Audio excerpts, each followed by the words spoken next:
अस्सलाम वालेकुम नाज़रीन, प्रोग्राम मंज़र पस मंज़र में आऊं आहियां तव्हांजो मेज़बान फ़हीम बबर।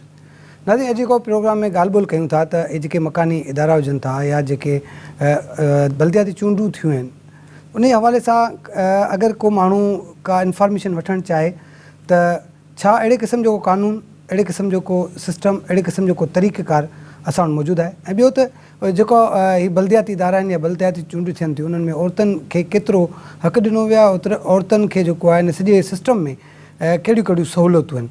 प्रोग्राम में ॻाल्हि ॿोल कंदासीं त जेको राइट टू इंफॉर्मेशन जो जेको कानून आहे उन तहत कहिड़ा कहिड़ा सवाल करे सघजनि था ऐं इन्हनि मकानी इदारनि खां जेको आहे कहिड़े क़िस्म जी पुछा करे सघिजे थी। त जेको प्रोग्राम में असांखे जॉइन कयो आहे मुस्तफ़ा बलोच साहब, सीनियर तजिया निगार आहिनि। उन सां गॾु अर्ज़ मोहम्मद बोज़दार साहब आहिनि, सीनियर इंस्ट्रक्टर आहिनि Sindh civil services and local government में। गॾोगॾु एडवोकेट साइमा आगा बि असां सां गॾु आहे, इंफॉर्मेशन कमिश्नर सिंध आहिनि। तव्हां टिनी महिमाननि जी तमामु घणी महिरबानी, तव्हां असांखे जॉइन कयो। मुस्तफ़ा साहब, तव्हां खां शुरू था कयूं। हीअ जंहिं जी असीं ॻाल्हि कयूं था राइट टू इंफॉर्मेशन, या वरी ख़ासि तौर ते असां बल्दियाती इलेक्शन ताज़ो थी आहे त इन में अगरि को माण्हू का इंफॉर्मेशन वठणु चाहे त उनजो को तरीक़ेकार आहे असां वटि पाकिस्तान में या ख़ासि तौर ते सिंध में? इहो बिल्कुलु ॾिसो, हीउ जेको सिंध जो लोकल गवर्नमेंट ऑर्डिनेंस आहे 2013 वारो, ऐं उन में जेका अमेंडमेंट कई 2021 में, उन में ख़ुदि हिकिड़े पाण बि उन जे अंदरि इहो निज़ाम आहे त तव्हां जेका बि मालूमात आहे उहा मालूमात जेका आहे सा पब्लिक करियो, ठीकु आहे, माण्हुनि खे ॿुधायो, उन ते माण्हुनि खे एक्सेस ॾियो। जेको राइट टू इंफॉर्मेशन एक्ट आहे 2016 वारो, उहो ख़ुदि इहो ॾिए थो त तव्हां जेको आहे सो का बि मालूमात, मिसाल जेकॾहिं हिकिड़ो माण्हू शहरी माण्हू पंहिंजे ज़िला कौंसल खां पुछे त बजट केतिरो आहे तव्हांजो, हिन साल तव्हां कहिड़ियूं स्कीमियूं ॾियो पिया, ऐं उन खां सवाइ तव्हांजो स्टाफ केतिरो आहे, का बि मालूमात जेका आहे उहा उहे वठी सघनि, आम माण्हू वठी सघे थो, आम माण्हू मालूमात वठी सघे थो। आम माण्हू खे सिर्फ़ु इहो ॿुधाइण जी ज़रूरत आहे त इहो तव्हांखे राइट मिले, राइट टू इंफॉर्मेशन। सिंध हर सूबे जो, पर सिंध गवर्नमेंट जो पंहिंजो हिकिड़ो एक्ट इन में मौजूदु आहे त इहा जेका इहो कानून आहे त तव्हां पंहिंजे मक़ामी हुकूमत खां, छो जो मक़ामी हुकूमत बुनियादी तौर जेकी बि इंसानी ज़िंदगीअ जूं बुनियादी ज़रूरतूं आहिनि, चाहे उहो पाणी हुजे, चाहे वो सफ़ाई हुजे, चाहे वो ड्रेनेज स्कीम हुजे, चाहे वो स्ट्रीट लाइट हुजे, चाहे वो प्ले ग्राउंड हुजे, एजुकेशन हुजे, हेल्थ हुजे, इहो सॼो फंक्शन आहे मक़ामी गवर्नमेंट जो। ऐं मक़ामी गवर्नमेंट सां माना जेका बि माण्हू, ज़ाहिरी ॻाल्हि आहे हिकिड़ो इंसानु जेको कंहिं बि इलाइक़े जे अंदरि रहे थो, उन जूं बुनियादी ज़रूरतूं उहे ई आहिनि, ऐं उहो बुनियादी ज़रूरतुनि जो पूराव करणु जेको आहे सो मक़ामी हुकूमत जो आहे। पोइ उन में स्ट्रक्चर अलॻि आहिनि, यूनियन काउंसिल जो पंहिंजो स्ट्रक्चर आहे, जुरिडिक्शन हिकिड़ी पंहिंजी आहे, ज़िला काउंसिल जो पंहिंजो आहे, हिकिड़ो शहरी इलाइक़ा आहिनि, हिकिड़ियूं ॿाराड़ी जूं आहिनि। मिसाल जेकी ॿाराड़ी जो स्ट्रक्चर आहे उन में यूनियन काउंसिलूं आहिनि, उन में ज़िला कौंसिल आहे, ऐं पर शहरी इलाइक़े में जेका म्यूनसिपल कमेटियूं आहिनि, यूनियन कमेटियूं आहिनि, टाउन कमेटियूं आहिनि, मेट्रोपॉलिटन कॉर्पोरेशन सिंध में हिकिड़ी आहे कराची। त अहिड़े क़िस्म जूं इहे स्ट्रक्चर, उन्हनि जो जुरिडिक्शन, उन्हनि जा हदूद जेके आहिनि अलॻि आहिनि, पर हर शहरीअ खे इहो हक़ु आहे त इहो in right to information act तहत मालूमात वठी सघे थो। अच्छा साइमा, तव्हां ॿुधाइजो त ज़ाहिर तव्हां इंफॉर्मेशन जे डिपार्टमेंट सां लॻा पियल आहियो, केतिरो इहो अहम आहे ऐं केतिरो जेको आहे कारआमद साबित थी सघे थो आम शहरी जे लाइ, आम माण्हू जे लाइ? ऐं ॿियो इहो थोरो ॿुधायो त कंहिं माण्हू खे अगरि का इंफॉर्मेशन वठणी हुजे त को तरीक़ेकार आहे, को छा यूज़ करे सघे थो? बिल्कुलु इसमें फ़हीम तरीक़ेकार आहे। छो त राइट टू इंफॉर्मेशन जो जेको इदारो आहे, जेको राइट ट्रांसपेरेंसी एक्ट 2016, जेको राइट टू इंफॉर्मेशन एक्ट 2016 जेको जंहिं बेस ते ठहियो आहे, उहो असांजो आइन जो जेको हिकिड़ो आर्टिकल आहे 19A, जेको 1973 जो जेको आइन आहे असांजो, हुन में आहे 19A। हुन जी बेस ते इहा जेको कानून आहे, इहो हिन जे रूल्स आहिनि, उहो हुन जे बेस ते ठहिया आहिनि 2016 में। हुन में इहो कैटेगराइज़ करे छॾियो आहे त तव्हांखे एक्ट जे कहिड़े आर्टिकल में एप्लीकेशन ॾियणी आहे, केतिरे ॾींहं में हुनजो जवाबु वठिणो आहे, कहिड़े इदारा आहिनि जेका सिंध गवर्नमेंट में आहिनि जेका तव्हांजे अंडर में अचनि था, जेको इंफॉर्मेशन ॾेई सघनि था तव्हांखे, त उहो हिकिड़े आम शहरी खे हुन आर्टिकल 19A जे तहत जेको मालूमात ताईं रसाई आहे उहो ॾेई वई आहे। त पोइ हिन जे करे पोइ मां सम्झां थी बिल्कुलु यूज़फुल आहे हर शहरी जे लाइ, क्योंकि पाण आहियूं टैक्स पेयर आहियूं, असां टैक्स ॾींदा आहियूं, असांजे टैक्स जो हिकिड़ो रुपयो बि अगरि कंहिं इदारे में लॻियो आहे त पोइ असांजो इहो हक़ आहे त असां हुन खां पुछूं त हे इदारे जो फंड केतिरो आहे या कहिड़े तरीक़े सां इस्तेमालु थो थिए असांजो पैसो।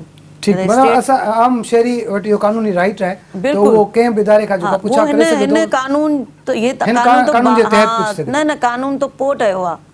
हिन खां अॻु में आर्टिकल 19A जेको आहे असांजी कॉन्स्टिट्यूशन जेका राइट्स आहिनि हुन में असांखे उहो राइट असांखे ॾिए थो। पर ही जेको कानून आहे उन खां बाकायदगी सां हिकिड़ो प्रोसेस आहे वो मां पायां ॿुधाईंदमि। अच्छा बोज़ा साहब, तव्हां ज़ाहिर लोकल गवर्नमेंट खे ॾिसो था कीअं पिया सम्झो ही जेको कानून आहे या वरी असां अगरि बल्दियाती इदारनि जी ॻाल्हि कयूं त बल्दियाती इदारे में ताज़ो जीअं इलेक्शन थी उन खां पहिरीं जेको स्ट्रक्चर हो त जॾहिं को आम शहरी आहे अगर वो समझे तो भी को फंड्स अचन था का नाली ठहराइण जो को अची वियो प्रोजेक्ट या को रोड रस्ता आहिनि त उन डेवलपमेंट थी न थी उन जे हवाले सां अगरि को माण्हू मालूमात वठणु चाहे त इदारा केतिरा सेंसिटाइज़ आहिनि या उहो केतिरो उनखे जेको आहे उन ते मोटिवेट आहिनि या वरी उन माण्हू खे इंफॉर्मेशन ॾियनि था त कहिड़े तरीक़े सां ॾियनि था?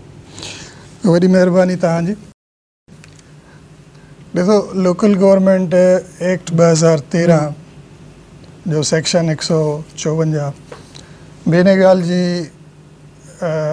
पाबंदी करे थो काउंसिल ते या काउंसिल जा जेके बि बाख्तियार ऑफिसर हुजनि या उन्हनि जा चेयरमैन हुजनि त जेको बि शहरी आहे उन काउंसिल जो कोई बि उन मकानी इलाइक़े जो को शहरी हुजे जेकॾहिं उनखे का इंफॉर्मेशन काउंसिल जे कम सां लाॻापियल घुरिजे त उहो काउंसिल खे हिकिड़ी सादी एप्लीकेशन ॾींदो ऐं उन काउंसिल जा जेके ज़िम्मेदार अमलदार हूंदा उहे पाबंद आहिनि त विदिन 7 डेज़ 7 ॾींहंनि जे अंदरि अंदरि उहा लाॻापियल इंफॉर्मेशन जेका घुरी वई हुजे उहा उन्हनि माण्हुनि खे फ़राहम करे।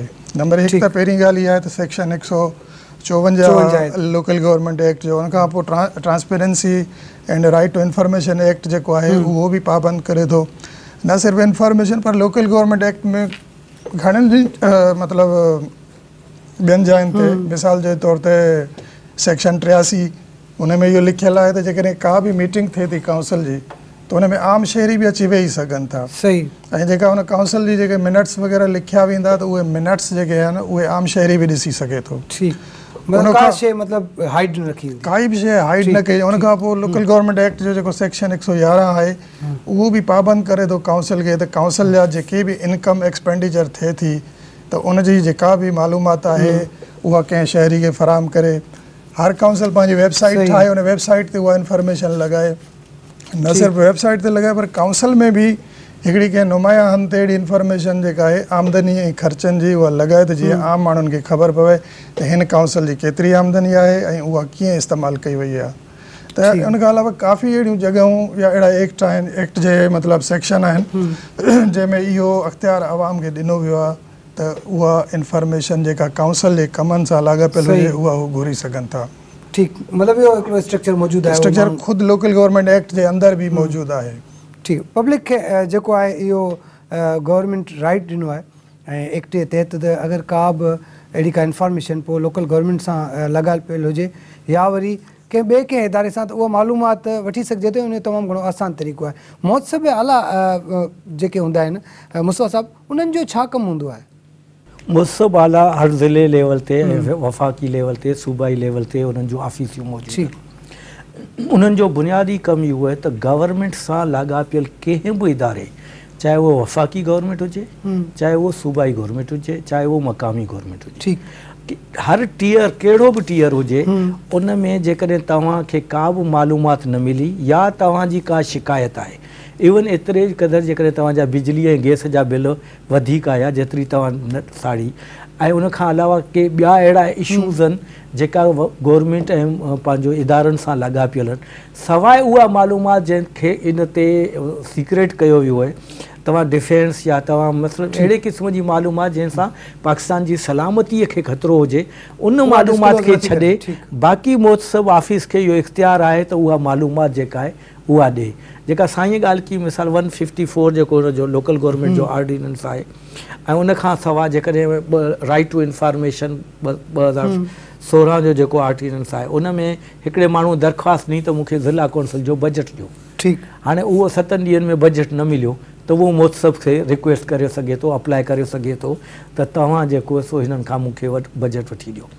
ऐं महोत्सव खे इहे इख़्तियार आहिनि त उहो कंसर्न डिपार्टमेंट खे घुराए बि ऐं पंहिंजो जवाब तलबी करे सघे थी, पुछी सघे थो, पुछी सघे। अच्छा साईं, हिन में अगरि जो जीअं अगरि मुस्तफ़ा साहिब जी ॻाल्हि खे अॻियां कंटिन्यू कयूं त अगरि को महोत्सव आला खे असीं अगरि रिक्वेस्ट कयूं था ऐं उहो को इदारो उहो नथो ॾिए, जीअं साईं चयो त नथो ॾिए त घुराए सघे थो, इन में का सज़ा जज़ा जी का पॉइंट आहे? हाँ बिल्कुलु, हुन में असांजा पावर्स एंड फंक्शन्स आहिनि। छो त अगरि को इंफॉर्मेशन तव्हांखे हिकु क्लासिफाइड इंफॉर्मेशन आहे, हिकिड़ी अनक्लासिफाइड इंफॉर्मेशन आहे, ॿिनि तरहनि जी इंफॉर्मेशन हूंदी आहे न, जेके साईं ज़िक्र कयो त हिकिड़ो जेको सावनिटी ऐं पंहिंजी सिक्योरिटी खे हर्ट करे उहा इंफॉर्मेशन तव्हां नथा ॾेई सघो, पर जेका क्लासिफाइड डॉक्यूमेंट्स आहिनि हुनजी इंफॉर्मेशन तो तव्हांखे ॾियणी आहे। उन आर्टिकल 19A में बि ऐं ट्रांसपेरेंसी एक्ट जे तहत बि तव्हांखे लाज़मी ॾियणी आहे। अगरि उहो तव्हांखे नथा ॾियनि या तव्हां उन्हनि खे पहिरें एप्लीकेशन जो 15 ॾींहंनि में उन्हनि खे जवाबु ॾियणो आहे लाज़मी। अगरि उहो नथा ॾियनि त तव्हां रिव्यू फाइल कयो, रिव्यू जो बि जवाबु नथा ॾियनि त पोइ तव्हां अपील असांजे मथां फाइल कंदव असांजे इंफॉर्मेशन कमीशन में, पोइ कमीशन हुन ते एक्शन खणी हुननि खे नोटिस करे ॿिन्ही इदारनि खे पाण ते घुराए। अच्छा, हिन ताज़ो को मिसाल आहे तव्हां वटि हिन में अगरि लोकल गवर्नमेंट जे हवाले सां को केस फाइल थियो आहे? लोकल गवर्नमेंट जे हिसाब सां न आहे, पर अहिड़ा केस आहिनि मुख़्तलिफ़ कराची में अहिड़ा प्रोजेक्ट आहिनि जेका ड्रेनेज जे मथां ठहियल आहिनि, जंहिंजे आयूं न असां वटि रिक्वेस्ट त असां हिननि खां पुछूं त छो अहिड़े तरीक़े सां हिननि इहे अप्रूवल कीअं वरिती, उन अप्रूवल जा जेका डॉक्यूमेंट्स आहिनि उहो उन्हनि सां जेका आहे उहो घुरिया आहिनि त उहो उन्हनि न ॾिना आहिनि। पोइ असां उन्हनि खे समन बि कयो आहे, असां उन्हनि खे जेको आहे घुरायो बि आहे पाण वटि ऐं उन्हनि इंफॉर्मेशन ॾिनी आहे। पोइ असां वरी बि कंट्रोल बिल्डिंग अथॉरिटी वारनि खे घुराए करे इहो जवाबु वठूं था उन्हनि खां। अञा बि असां तक़रीबन 50 एप्लीकेशन्स ते पाण पंहिंजा डिस्क्लोजर जेका आहे डिस्पोज करे चुका आहियूं, कराची ऐं इंटीरियर सिंध सां जेका लॻा पियल आहिनि ऐं बाक़ी फॉलोअप में लॻल आहिनि। बाक़ी सज़ा जी इहा आहे त अगरि कोई इंफॉर्मेशन नथो ॾिए या मिसयूज़ थो करे इंफॉर्मेशन खे, हुननि जे लाइ सज़ा आहे, हिकिड़े साल जी सज़ा बि ॾेई सघूं था, पनिशमेंट आहे। छो त असां वटि जेका पावर्स आहिनि उहो सिविल सूट भी फाइल करे सघूं था ऐं सेशन कोर्ट जा भी पावर असां मतलब सज़ा थी सके। बिल्कुल सज़ा ब्रेक वठी ब्रेक का कंटिन्यू बिल्कुल। नाज़रीन, ॻाल्हि ॿोल जो सिलसिलो जारी है, वठूं था शॉर्ट कमर्शियल ब्रेक।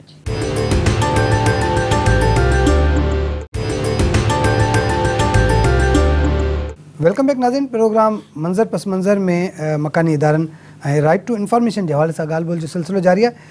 ब्रेक खां पहिरीं जेका ॻाल्हि कई साईं त अगर मकानी हुकूमतन में अंदर जो यूनियन काउंसिल्स जो ऑफिस हूंदा आहिनि उन्हनि जो किरदारु छा हूंदो आहे, मतिलबु उन कहिड़ा कम आहिनि उन्हनि जा ऐं उहो कीअं कमु, उन्हनि जो स्ट्रक्चर छा हूंदो आहे?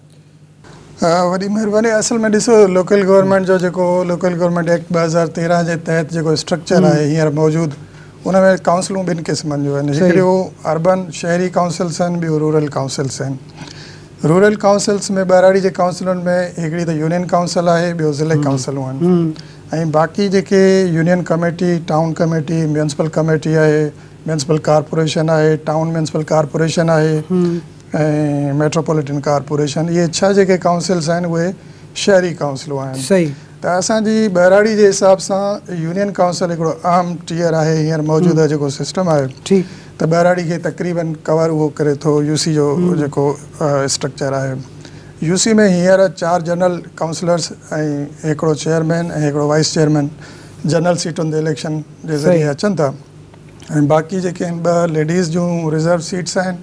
हिकिड़ी सीट यूथ जी आहे, हिकिड़ी सीट माइनॉरिटीज़ जी आहे, हिकिड़ी सीट लेबर आरी मज़दूरनि जी आहे, हिकिड़ी सीट ट्रांसजेंडर जे लाइ आहे ऐं हिकिड़ी सीट जेका आहे डिसेबल्ड पर्सन जे लाइ बि हींअर ताज़ो फीमेल जूं 2 सीटूं उहे मखसूस थियल आहिनि। बाक़ी जेके ॿियूं काउंसिल्स आहिनि उन्हनि में 33% उन्हनि जी रिप्रेज़ेंटेशन आहे। त यूसी या जेके ॿियूं काउंसिल्स आहिनि उन्हनि जो बुनियादी कमु शहरी सहूलतूं, जेके म्यूनसिपल सर्विसिस जंहिंखे असां चवंदा आहियूं, उनजी फराहमी हूंदी आहे। उन सां गॾु यूसी खे हिकिड़ो इज़ाफ़ी ॿियो कमु बि मिलियल आहे त जिन खे असां CRVS चवंदा आहियूं, civil registration and vital statistics, जंहिंमें birth, death, marriage and divorce जी जेका रजिस्ट्रेशन थिए थी उहा पिणु यूनियन काउंसिल करे थी। उन खां पोइ बेसिक जेके शहरी सहूलतूं आहिनि, जंहिंमें साफ़ पाणी जी फराहमी, पाणी जी निकासी, सफ़ाई सुथराई, जंहिंमें स्ट्रीट लाइट्स ऐं उन खां पोइ नंढियूं वॾियूं पुलियूं ॿाहिराड़ी में जेके थियनि थियूं, कलवर्ट्स जंहिंखे असां चवंदा आहियूं, उनजी फराहमी ऐं उन खां सवाइ हाणे ताज़ो जेका 2021 में डिसंबर में जेका अमेंडमेंट थी आहे त उन में कुझु सूबाई खातनि ऐं काउंसिलुनि जे विच में बि जेका इंटरेक्शन आहे उन जे लाइ फ़राहम कयो आहे शेड्यूल 9 में।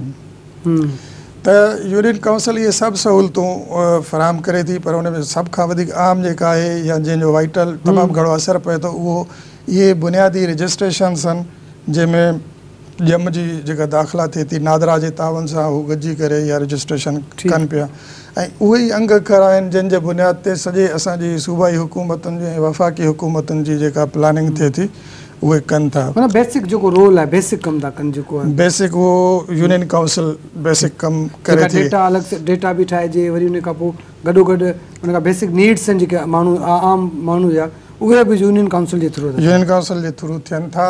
इन में हिकिड़ी ज़रूरत इन शइ जी आहे त यूनियन काउंसिल खे जेके फंड्स जी जेका फ़राहमी आहे उहा सफिशेंट न आहे, उनखे कुझु वधाइणु खपे त जीअं उहा इहे सहूलियतूं सुठे तरीक़े सां फ़राहम करे सघे। त यूनियन काउंसिल जो जेको किरदारु माज़ी में बि जेके असां वटि 2001 जो ऑर्डिनेंस रहियो, 1979 जो जेको ऑर्डिनेंस रहियो, या अयूब ख़ान जो जेको बेसिक डेमोक्रेसीज़ जो सिस्टम हुयो उन में बि यूनियन काउंसिल जो किरदारु तमामु अहम रहियो आहे ऐं हींअर बि अहम आहे। पर इन जी ज़रूरत आहे त असां उन्हनि माण्हुनि खे जेके काउंसलर्स आहिनि, जेके चेयरमैन आहिनि, या उतां जा यूसी जो सेक्रेटरी आहे, या जेको ॿियो अमलो आहे उन्हनि जी तरबियत कजे, उन्हनि खे सिखिया ॾिजे त जीअं उहे सुठे तरीक़े सां माण्हुनि जी जेका सर्विस ॾेई सघनि। बाक़ी ॿी शइ जे राइट टू इंफॉर्मेशन जे हवाले सां उतां जी जेका एक्टिव कम्यूनिटी आहे उन्हनि खे बि आगाह कजे त उहे बि इहा मालूमात वठी सघनि था, त जीअं उहे बि उन्हनि खे थोरो मजबूर कनि त जीअं उहो डिलीवरी सिस्टम जेका आहे पंहिंजी सर्विस डिलीवरी खे बहितर करे सघनि। अच्छा, तकड़ में ॿुधायो राइट टू इंफॉर्मेशन जी माण्हुनि खे ख़बर आहे? राइट टू इंफॉर्मेशन जो जेको मुंहिंजो तजुर्बो गुज़िरियल 10 सालनि खां लोकल गवर्नमेंट सां मां इंटरेक्शन कयो आहे त माण्हुनि खे तमामु घटि ख़बर आहे। ऐं ॿियो इहो बि आहे त असांजा जेके इदारा आहिनि, मिसाल जेकॾहिं यूनियन काउंसिल हुजे या ॿियो को टीयर हुजे, जॾहिं माण्हू उते वञनि था इंफॉर्मेशन जे लाइ त उन्हनि खे उहा लाॻापियल मालूमात नथी ॾिनी वञे, छो त हू सम्झनि था त ही माण्हू उनजो मिसयूज़ कंदा या कुझु मतिलबु उहे इंफॉर्मेशन नथा ॾियनि।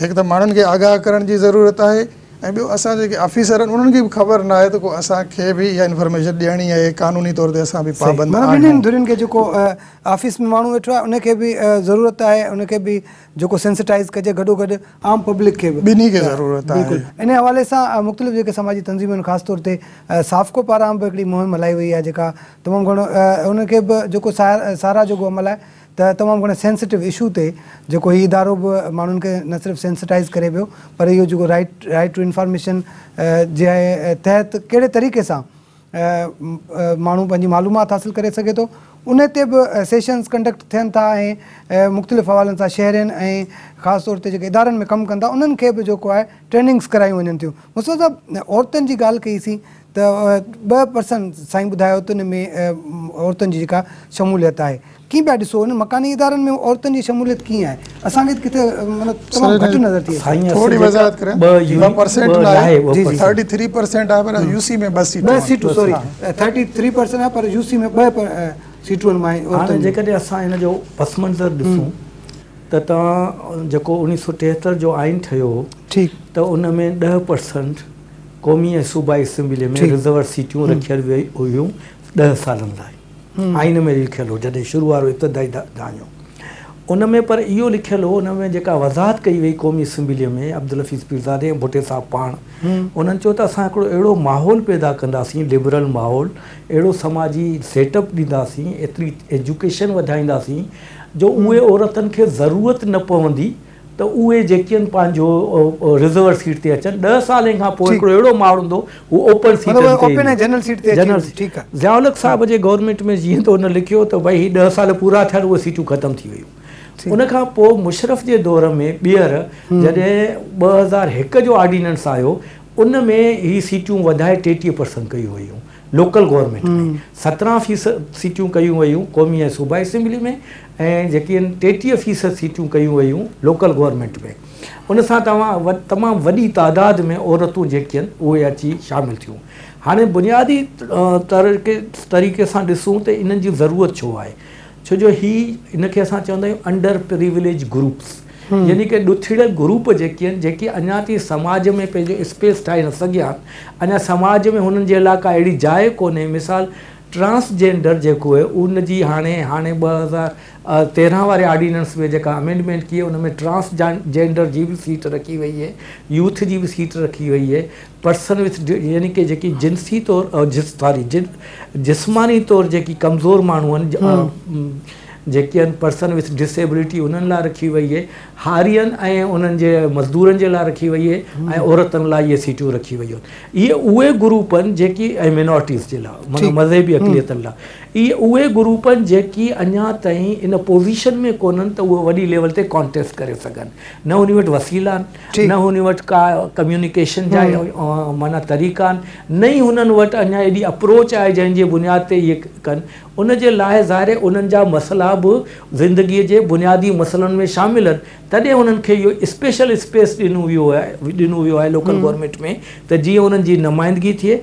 पर हाणे थिए छा थो, जीअं त माना चेयरमैन या ॿिया अचे चवनि था त बाबा तव्हांजी का बि कॉन्स्टिट्यूंसी कोन्हे, हल्को कोन्हे, तव्हां रिज़र्व सीट ते आहियो, उनजे स्टेटस ते क्वेश्चन था कनि। स्टेटस ते को क्वेश्चन कोन्हे, काउंसलर माना काउंसलर, चाहे उहो रिज़र्व सीट ते अचे चाहे उहो 4 जेका यूनियन काउंसिल जा हल्का आहिनि उन मां चूंडिजी अचे, उन्हनि जो स्टेटस इक्वल आहे ऐं बजट में उन्हनि जी इक्वल शेयरिंग थियणु खपे।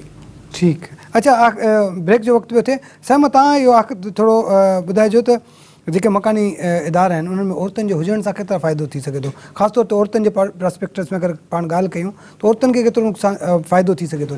वधीक ज़रूरी आहे औरतुनि जो हुजणु, छो त जॾहिं असांजो फंडामेंटल राइट्स जेके हिन शइ जी इजाज़त ॾियनि था, बराबरी जा हक़ ॾियनि था, त पोइ औरतुनि खे मक़ामी चूंडनि में बि हर जॻह ते बराबरी जो हक़ ॾियणु खपे।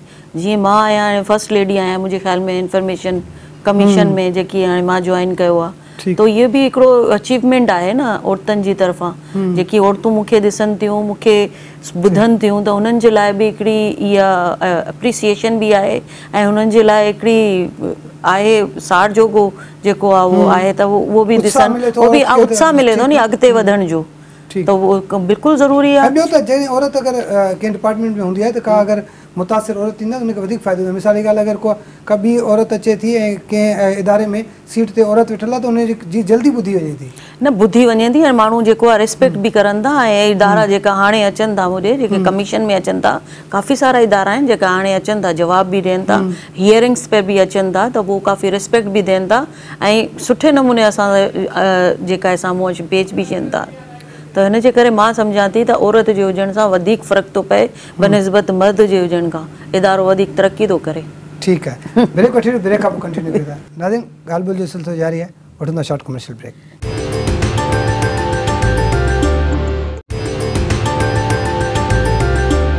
वेलकम बैक नाज़रीन, प्रोग्राम मंज़र पस मंज़र में ॻाल्हि ॿोल जो सिलसिलो जारी आहे। ब्रेक खां पहिरीं मैडम साइमा ॿुधायो पई त जेके औरतूं आहिनि उन्हनि जो हुजणु ख़ासि तौर ते जेको इदारनि में ऐं इंफॉर्मेशन हासिलु करणु ऐं उन्हनि जो जेको तरीक़ेकार आहे उहो तमामु घणो बहितरु आहे। औरतुनि खे जेको आहे माण्हू रिस्पॉन्स बि कनि था, इज़त बि ॾियनि था। ज़ाहिर आहे हाणे असांजो सिंधियो समाज आहे, सिंध में जेको आहे औरत खे तमामु घणी इज़त जी निगाह सां ॾिठो वेंदो आहे। ख़ासि तौर ते हाणे जहिड़ी रीति औरतूं हर डिपार्टमेंट में मौजूदु आहिनि ऐं उन्हनि खे न सिर्फ़ु स्पेस मिलियो आहे पर उन्हनि खे अॻियां वधण जो बि चांस मिलियो आहे। मुस्तफ़ा साहब, ख़ासि तौर ते असां ॻाल्हि कयूं हुई जेका बल्दियाती चूंडनि जे हवाले सां ॻाल्हि था कयूं या वरी बल्दियाती जेको सिस्टम आहे उन हवाले सां मुख़्तलिफ़ इदारा इन ते कमु कनि था, त ताज़ो ई साफ़को बि मुख़्तलिफ़ हंधनि ते ट्रेनिंग्स बि कराए पिए ऐं इन्हनि जेके इदारनि खे लिंक बि करायो आहे, त इन सॼी सूरत हाल कीअं था ॾिसो? साफ़को बेसिकली जेका हीउ जेको प्रोजेक्ट आहे इन में साफ़को सां गॾु लोकल गवर्नमेंट डिपार्टमेंट खैरपुर बि आहे। ठीकु आहे। ऐं उन में असां जेकी सब्जेक्ट पाण डिस्कस पिया करियूं जंहिंमें राइट टू इंफॉर्मेशन आहे, बर्ड्समैन आहे, उन में रिज़र्व सीटियूं आहिनि, उन में जेंडर जी जेका ॻाल्हि आहे ऐं उन में यूनियन काउंसिल जो रोल आहे, structure Sindh local government ordinance जो। इन में मुख़्तलिफ़ ग्रुप खे घुरायो वियो साफ़को जे तरफ़ां। हिकिड़ो मिसाल NGO जे ग्रुप खे घुरायो वियो ऐं उन्हनि खे इहो ॿुधायो वियो त अवां मोबिलाइज़ करियो माण्हुनि खे त जीअं लोकल गवर्नमेंट सिस्टम वधीक इफेक्टिव थिए, उन लाइ माण्हुनि कम्यूनिटीअ खे ख़ासि तौरु इन्वॉल्व करियो त जीअं उहो राइट टू इंफॉर्मेशन जे एक्ट खे सम्झे ऐं उन में जेका उन्हनि खे मालूमात घुरिजे उहा हुनजे उहो मालूमात लाइ पंहिंजो पाण खे उन में घुराए सघनि था। उन खां पोइ जेको ॿियो ग्रुप हो उहो ग्रुप हो बेसिकली वकीलनि जो। त बार एसोसिएशन ॾिसे त जेकॾहिं के खामियूं के कमज़ोरियूं इन लोकल गवर्नमेंट ऑर्डिनेंस में आहिनि त उहे वरी नए तरीक़े सां जेको कानून आया आहिनि उन्हनि कानूननि में किथे अहिड़ा मुबम शयूं आहिनि त उन्हनि जूं वज़ाहतियूं ऐं बार एसोसिएशन खे घुरायो। टियों जेको ग्रुप हो साफ़को जे तरफ़ां उहो ख़ुदि लोकल गवर्नमेंट जा ऑफिसर हुआ। ठीकु। उन्हनि में बजट प्रिपरेशन कीअं कजे, बजट में अवामी राय कीअं वठिजे, डेवलपमेंट स्कीमनि में माण्हुनि जी राय कीअं वठिजे, स्कीमूं कीअं ॾिजनि, इन जे हवाले सां उन्हनि जी ट्रेनिंग जेका हुई उहे लोकल गवर्नमेंट डिपार्टमेंट जा जेके दोस्त हुआ उन्हनि सां हुई। ऐं जर्नलिस्ट ग्रुप हो, जर्नलिस्ट ग्रुप खे बि जेका असां इहा ट्रेनिंग ॾिनी वई ऐं उन में बि इहो हो त अवेयरनेस फैलायो, तव्हां आर्टिकल लिखो लोकल गवर्नमेंट ते, हिन ऑर्डिनेंस ते लिखो ऐं उन में माण्हुनि जूं बुनियादी मसइला कीअं हल थी सघनि था, कहिड़ी स्ट्रक्चर जो कहिड़ो रोल आहे, ज़िला कौंसिल छा करे, यूनियन कौंसिल छा करे, इन ते जर्नलिस्ट खे घुराए बाक़ाइदे इन में कयो वियो त तव्हां तशहीर करियो। मतिलबु इन में जेको साफ़ो किरदारु अदा करे पई इन में केतिरो फ़ाइदो थी सघे? इन में ॾिसो हाणे आख़िरी जेको ग्रुप हो उहो हिंदू पंचायत जो। ठीकु। ऐं हिंदू पंचायत में बि रिजर्वर सीटूं रखियल आहिनि, माना हिन में मज़हबी अक़लियत जूं। त इन्हनि खे इहो ॿुधायो वियो त तव्हां जूं मज़हबी अक़लियत में सीटूं छो रखियूं वियूं। सही। छो जे मुल्क में 95% हिकिड़े ई मज़हब जा पोइलॻ हुजनि, पैरोकार हुजनि, उते तमामु ॾुखियो आहे जो उहे माण्हू डायरेक्ट चूंडिजी अचनि। के त हल्का थी सघनि था पर उन में न। इन लाइ तव्हांखे बि मज़हबी आज़ादियूं मुकमल हासिलु आहिनि इन मुल्क में। ऐं उन में जेको हिकिड़ो रिलेशनशिप जो ॾाढो ज़बरदस्त कालम आहे हिन में लोकल गवर्नमेंट में, उन में इहो आहे त जेकॾहिं ज़िला कौंसिल चाहे, फेडरल माना ज़िला कौंसिल चाहे त फॉर एग्ज़ाम्पल मिसाल थो ॾियां, हिकिड़ो इंडिया में को वाक़ियो थियो, हिते मंदर खे ख़तरो थी वियो, ठीकु आहे, त ज़िला कौंसिल जो चेयरमैन पुलिस डिपार्टमेंट खे घुराए ऐं उहो अक़लियती जेको मज़हबी अक़लियत वारो जेको नुमाइंदो हूंदो उहो जेकॾहिं इहा रिज़ोल्यूशन मूव करे त असांजे मंदर खे ख़तरो आहे या असांखे ज़िंदगीअ में ख़तरो थियो, अहिड़ा वाक़िया मोब अवां ॾिसो था मोब में वठी रड़ थी थिए त अचनि, त एसपीअ खे घुराए DIG खे घुराए ज़िला कौंसिल जो चेयरमैन चए थो त तव्हां हिफ़ाज़त करियो। इहो हिन जे रिलेशनशिप जे ऑर्डिनेंस में मौजूदु आहे। ठीकु आहे। इन लाइ इहे सभु उहे ग्रुप घुराया विया जिन ग्रुप जो या त अवेयरनेस पैदा कनि या उन्हनि ग्रुपनि जी का नुमाइंदगी डायरेक्ट इन सिस्टम में आहे। त इन हवाले सां सम्झां थो साफ़को जो ॾाढो इफेक्टिव कमु हो, जेकॾहिं हालांकि इहो सिर्फ़ु हिकिड़े ज़िले में इहो कमु कयो वियो पर उनजो थियणु खपे, छो जो बेसिक इहा ॼाण आहे जेका हर माण्हू खे जेको ॾियण जी ज़रूरत आहे। साईं तव्हां जेका तव्हांजो डिपार्टमेंट आहे उते बि ट्रेनिंग्स वग़ैरह थियूं आहिनि, त उते कहिड़े क़िस्म जूं ट्रेनिंग थियूं आहिनि ऐं तव्हांजे जेके डिपार्टमेंट सां लाॻापियल माण्हू आहिनि उन्हनि खे केतिरो फ़ाइदो पहुतो आहे हिननि में? बिल्कुलु असां वटि ट्रेनिंग थींदियूं आहिनि। साफ़को जो किरदारु हुन में सभिनी खां पहिरीं मां हुननि जो ज़िक्र कंदसि त साफ़को हिकिड़ो ब्रिज जो किरदारु अदा करे थी, माना मुख़्तलिफ़ इदारनि ऐं NGOs ऐं RTI जे बिज़नेस जेका हलनि था हुन में हिकिड़ो ब्रिज जो किरदारु अदा करे थी। असांजी पंहिंजी पर्सनल ऑफिस में साफ़को हिकिड़ी ट्रेनिंग सेशन रखियो आहे जिन में लोकल गवर्नमेंट जा जेका भी ऑफिसर्स आहिनि जेका न्यूली अपॉइंटेड आहिनि, जिन खे ख़बर ई न आहे लोकल गवर्नमेंट जे लॉज जी या कंहिंजी, त उन्हनि खे RTI जी बि ख़बर न हुई, त हुन जी ट्रेनिंग हुनखे असां पंहिंजी उन में ई ॾिनी हुई ऑफिस में, त कीअं RTI कमु कंदी आहे, कीअं तव्हां वटि एप्लीकेशन्स ईंदियूं, कीअं तव्हां हुननि खे प्रोएक्टिव डिस्क्लोजर तव्हां कीअं करे सघो था, ऐं वेबसाइट्स खे कीअं जेको आहे उहो तव्हां पंहिंजी वेबसाइट खे कहिड़े तरीक़े सां उन्हनि खे अपडेट कयो ऐं माण्हुनि खे बि ॿुधायो त सभिनी खे पंहिंजी पंहिंजी वेबसाइट्स जेकी आहिनि उहो पहिरें अपडेट करणी आहे। ऐं प्रोएक्टिव डिस्क्लोजर चवंदा ई इन खे ई आहियूं त जंहिं वटि जेको बि मालूमात आहे, जंहिं वटि जे बजट आहे, नौकिरियूं आहिनि, छा बि आहे उन वटि पंहिंजी वेबसाइट ते लॻाए छॾनि त असां वटि अचण जी माण्हुनि खे ज़रूरत ई न पवंदी। त इहो प्रोएक्टिव डिस्क्लोजर बहुत ज़रूरी आहे इन शइ में, RTI में। ऐं साफ़को हिन में अहिड़ो बहितरीनु किरदारु अदा करे थी, मुख़्तलिफ़ जायुनि ते ट्रेनिंग सेशन हे, ऐं अॼु जो ट्रेनिंग तव्हां वटि बि प्रोग्राम आहे, इहे बि साफ़को जे ताउन सां आहे, ऐं हिकिड़ो बि 101 पे बि प्रोग्राम हुयो न, 100 ते प्रोग्राम हुयो FM, त हुन ते बि साफ़को जे ताउन सां प्रोग्राम थियो। त मां न तव्हां ॾिसो त हिकिड़ी अहिड़ी NGO, हिकिड़ो अहिड़ी NGO बि तव्हां वटि आहे त जीअं जेको बिना कंहिं गर्ज़ के RTI जो जेको आहे उहो माण्हुनि खे अवेयरनेस जे लाइ सिर्फ़ु प्रोग्राम करे थी। माण्हुनि खे अवेयरनेस अहम कमु आहे इहो, छो जो हिन वक़्तु जेका वक़्त जी ज़रूरत आहे, वक़्त जी ज़रूरत ई हुई आहे, इंफॉर्म कयो वञे, इंफॉर्म कयो वञे त तव्हांजो हक़ छा आहे। ठीकु। भोज़र साहब तव्हां सॼी सूरत हाल खे कीअं था ॾिसो? ही जहिड़े तरीक़े सां असां किरदारु ॾिसूं पिया मुख़्तलिफ़ इदारनि जो, त ज़ाहिर आहे असांखे हिन वक़्तु ज़रूरत आहे, गवर्नमेंट वटि एतिरा रिसोर्सिस न आहिनि, त त उन में जॾहिं समाजी इदारा कमु कनि था ऐं उहे वरी दिलि लॻाए कमु कनि था त उन्हनि जो आउटपुट बि ॾाढो सुठो थो अचे। सही, साफ़को जेको प्रोजेक्ट हलाए पई तमामु बहितरीनु प्रोजेक्ट आहे। इन सिलसिले में साफ़को जे दोस्तनि जेको आहे Sindh civil service and local government academy सां बि राब्तो कयो। जॾहिं साईं जन ही पंहिंजा मॉड्यूल डेवलप पे कया, साईं जन इहो सोचियो त असीं इंफॉर्मेशन खे आम करण जे लाइ कुझु ब्रोशर, कुझु बुकलेट ठाहियूं, अहिड़ा नंढा पंफलेट वग़ैरह ठाहियूं त जीअं माण्हुनि खे इंफॉर्मेशन पहुचाए सघिजे। त पोइ अकेडमी सां बि उन्हनि राब्तो कयो।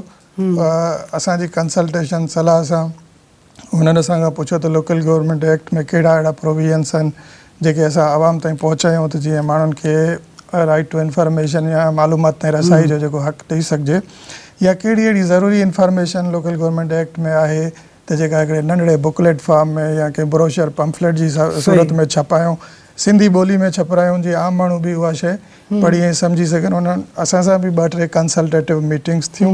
उन खां पोइ हिकिड़ो फॉर्मेट ठाहियो वियो, हिकिड़ी इंफॉर्मेशन फाइनलाइज़ कई वई, जंहिंजे तहत पोइ खैरपुर में साईं जन कुझु 6 काउंसिल्स में मुंहिंजे ख़्याल में कुझु ट्रेनिंग प्रोग्राम कया आहिनि। बेसिकली त इहो डोमेन जेको आहे इहो लोकल गवर्नमेंट डिपार्टमेंट जो आहे, जंहिंजो कमु असां civil service academy local government academy करे पई त माण्हुनि खे पोइ ख़ासि तौर ते उन्हनि माण्हुनि खे जेके लोकल गवर्नमेंट जा चूंडियल नुमाइंदा या लोकल गवर्नमेंट जा ऑफिसर आहिनि उन्हनि खे ट्रेनिंग सिखिया ॾियूं। पर इहो ई असां वारो कमु, असांजो ईअं सम्झो त हीअ ॿांह ॿेली थी बीठा आहिनि। असां वारो कमु जेको गवर्नमेंट जो कमु आहे उहो बि हथ ई वंडाइनि पिया, जिते असां नथा पहुची सघूं उते ही पहुचनि पिया, या असां ऐं साफ़को या साफ़को जहिड़ा ॿिया जेके इदारा आहिनि उहे गॾिजी करे असां सिंध जे तक़रीबन जेके बि नवां चूंडियल नुमाइंदा आहिनि या जेके बि लोकल गवर्नमेंट जा ऑफिसर ऑफिशियल्स आहिनि उन्हनि खे लोकल गवर्नमेंट सां लाॻापियल जेका मालूमात आहे उहा ॾियूं। जेसीं ताईं माण्हुनि खे ख़बर न पवंदी त माण्हुनि जा हक़ कहिड़ा आहिनि, उहे कहिड़ी इंफॉर्मेशन वठी सघनि था, तेसीं ताईं काफ़ी वक़्तु गुज़री चुको आहे। पहिरीं बि मतिलबु एतिरो इफेक्टिवली सर्व न करे सघियूं आहिनि काउंसिल्स, त हाणे उनखे वधीक इफेक्टिव बणाइण लाइ जेसीं ताईं माण्हुनि खे बाख़बर न कबो त हिन जा जेके नतीजा आहिनि प्रो पीपल माण्हुनि जे हक़ में उहे बहितर न ईंदा। इन करे हीअ तमामु बहितरीनु अमल आहे, हिनखे जारी रहणु खपे। फ़िलहालु खैरपुर में हले पियो, पर इहो सॼे सिंध ताईं फैलजणु घुरिजे। पोइ मालूमात जा मुख़्तलिफ़ ज़रिया जीअं मीडिया आहे, अख़बारूं, उन्हनि खे बि इस्तेमालु करणु घुरिजे। तव्हां जेका ट्रांसलेशन कई आहे उहा उन में छा जी ट्रांसलेशन आहे, उन में छा को ख़ासि इंफॉर्मेशन आहे? असल में छा आहे त असांजे इदारे जो कमु आहे तरबियत ॾियणु लोकल गवर्नमेंट जे कानून जे बारे में। पोइ जॾहिं 2016 में लोकल गवर्नमेंट जा इलेक्शन थिया, जेके काउंसलर्स या चेयरमैन चूंडिजी आया, त मां पंहिंजी क्लासनि में इहो महसूसु कयो, ट्रेनिंग जे दौरान सम्झो त जेके असांजा चूंडियल नुमाइंदा आहिनि उहे अंग्रेज़ी ॿोली जे में लिखियल कानून नथा सम्झी सघनि। सही। त इनखे सिंधी में आम फॉर्म ॿोली में ट्रांसलेट करे माण्हुनि ताईं पहुचाइजे त जीअं चूंडियल नुमाइंदनि खे ख़बर पए त उन्हनि जा अख़्तियार कहिड़ा आहिनि, उन्हनि जूं ज़िमेदारियूं कहिड़ियूं आहिनि। तमामु अहम कमु आहे इहो, छो जो असांजा जेके लोकल जेके नुमाइंदा हूंदा आहिनि उहे घणे भाङे जेके वधीक पढ़ियल न हूंदा आहिनि, ऐं उहे इंग्लिश या वरी ॿी का ॿोली जेको आहे सही नमूने सां सम्झी बि न सघंदा आहिनि। त तमामु वॾो कमु आहे इहो। इन करे लोकल गवर्नमेंट एक्ट 2013 खे पहिरीं मां सिंधी में ट्रांसलेट कयो। उन खां पोइ सिर्फ़ु लोकल गवर्नमेंट एक्ट खे पढ़ण सां माण्हू सभु सॼो सिस्टम नथो सम्झे, उन सां लाॻापियल रूल्स बि आहिनि। ठीकु, मतिलबु जेकॾहिं बजट जो त प्रोविजन हुजे त बजट ठाहे बि कीअं, उहो बजट रूल में हूंदो त बजट रूल जी बि ख़बर हुजणु खपे। त अहिड़े तरीक़े सां लाॻापियल उहे रूल्स बि मां सिंधी में हिकिड़ो ॿियो किताबु छापाए उहो माण्हुनि ताईं पहुचायो, लोकल गवर्नमेंट जे ऑफिसरनि ताईं पहुचायो, चूंडियल नुमाइंदनि ताईं पहुचायो, त जीअं हीअ सम्झी करे ऐं निज़ाम खे वधीक बहितर तरीक़े सां हलाए सघे। फ़हीमी आरटीआई एक्ट जो है न, ये भी इहा बि जेका आहे सिंधी, उर्दू ऐं इंग्लिश टिनी ज़बाननि में असांजी वेबसाइट ते रखिया आहिनि। मतलब इहो ॾाढो सुठो आहे त जीअं माण्हू सुठे नमूने पढ़ी उनखे इम्प्लीमेंट कराए सघे या सम्झी सघे त मूंखे कहिड़े तरीक़े सां प्रोसेस में अॻिते वञिणो आहे। त उहो सिंधी में बि आहे, उर्दू में बि आहे, इंग्लिश में भी आहे, हर ॿोली में माण्हू ईज़ी समय। मुस्तफ़ा आख़िर में कमेंट कजो त इन सॼी जेका साफ़को जी खणी चऊं त भई उन्हनि सॼे सिंध में जेको कमु कयो आहे या सोशल जेके तंज़ीम आहिनि उहे कमु पियूं कनि, या वरी उहे मकानी इदारा आहिनि जिन खे इहे सभु जेके इंफॉर्मेशन्स आहिनि आम माण्हू ताईं पहुचाइणु घुरिजनि।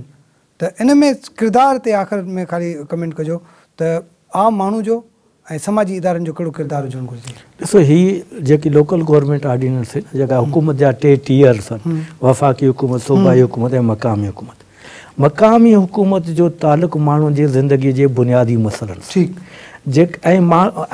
हे ईज़ी एक्सेस आहिनि। ॾिसो न, हिकिड़े MPA वटि वञणु, हिकिड़े काउंसलर वटि वञणु, इन में एॾो फ़र्क़ु आहे। काउंसलर गलीअ में रहे थो, पाड़े में रहे थो, ॻोठ में रहे थो, ऐं MPA खे शायदि वॾो हल्को आहे, वॾी कॉन्स्टिट्यूंसी आहे। त माण्हुनि जा रिलेशन ऐं माण्हुनि जे कमनि जी तालुक़ु जेको आहे मक़ामी काउंसिल सां आहे। इन लाइ माण्हुनि खे यकीनन माना मालूमात आहे बि ऐं वधीक मालूमात हुअणु खपे त इहा जेका मक़ामी हुकूमत आहे इहा तव्हांजे मसइलनि जो बुनियादी हल आहे। इन करे उन्हनि खे ॼाण ॾियणु ज़रूरी है। मुस्तफ़ा साहब तव्हांजी महिरबानी, अर्ज़मून बुज़र साहब तव्हांजी वॾी महिरबानी, साइमा आगा आपकी बहुत बहुत शुक्रिया। नाज़रीन ॻाल्हि ॿोल तव्हां ॿुधी त ख़ासि तौर ते जेको आहे ही जेके मकानी इदारा आहिनि या वरी जेके असांजा उहे इदारा जेके समाज में वेझड़ाई में माण्हुनि सां रिलेशन में हुजनि था, उन्हनि जे बारे में ॼाण ॾियणु ऐं उन्हनि जे बारे में आम पब्लिक खे ॿुधाइणु तमामु घणो ज़रूरी आहे। इन जेके सूरत हाल में ख़ासि तौर ते साफ़को या वरी उन जहिड़ा जेके इदारा आहिनि कमु कनि पिया, उन्हनि जो इहो कमु बि साराह जोॻो आहे। ईंदड़ प्रोग्राम ताईं पंहिंजे मेज़बान फ़हीम बबर खे ॾींदा इजाज़त। अल्लाह हाफ़िज़।